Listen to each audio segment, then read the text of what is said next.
Well, for the second time in just under 2 weeks, this man, Sheldon Timothy Herrington Jr., appears before a Lafayette County judge. Judge Gray Tallison denied bond for Herrington. He's charged with first-degree murder in the death of Jimmie Jay Lee. Our Quentin Smith inside the courtroom with more from today's hearing. Herrington sat in his chair motionless after a judge denied him bond.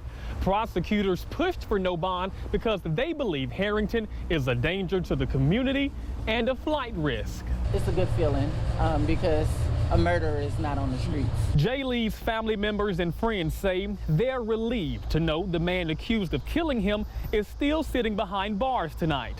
On Tuesday, Lee's mom took the stand. She became emotional when talking about the fact that her son went missing on her birthday, July 8th. Although a body has not been found, the mom says she believes her son is dead. In court, investigator Ryan Baker testified that he believes Herrington is the last person to see Lee alive on July 8th.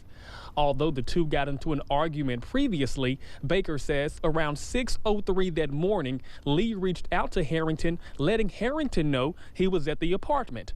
Baker says he believes Herrington strangled Lee and points to this snapshot of Herrington's search engine where he allegedly looked up, quote, "How long does it take to strangle someone?" end quote, minutes before Lee arrived. Now, according to Baker, Herrington then tried to stage the murder by driving Lee's car from his apartment to another one, Molly Bar Trails, in an effort to make it seem like that was the last place Lee visited. This is video from 7:25 that morning. Baker says this is Herrington driving Lee's car into the complex, which he says is one way in and one way out. Moments later, you see a man in a gray hoodie jogging. Baker says that's Herrington and claims that at no time in the video do you see him enter into the complex. Prosecutors also say cadaver dogs hit on a dead body scent at Herrington's apartment as well as inside his SUV and work truck. Herrington admitted to police that he and Lee did have a sexual relationship. Now, according to the district attorney's office, Herrington feared being outed. I do believe this was a hate crime. If there was any sort of inappropriate relationship between the suspect or Jay Lee, if there was anything like that, there should have been a more civil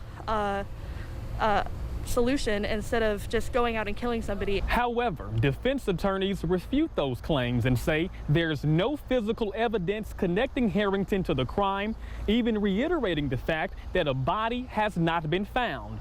Kevin Horan, who is also a state representative, is representing Herrington and said he had no comment following the judge's decision. This case has now been bound over to a grand jury. At this time, no date on when this case will be heard. Reporting in Lafayette County, Quentin Smith, 3 on your side.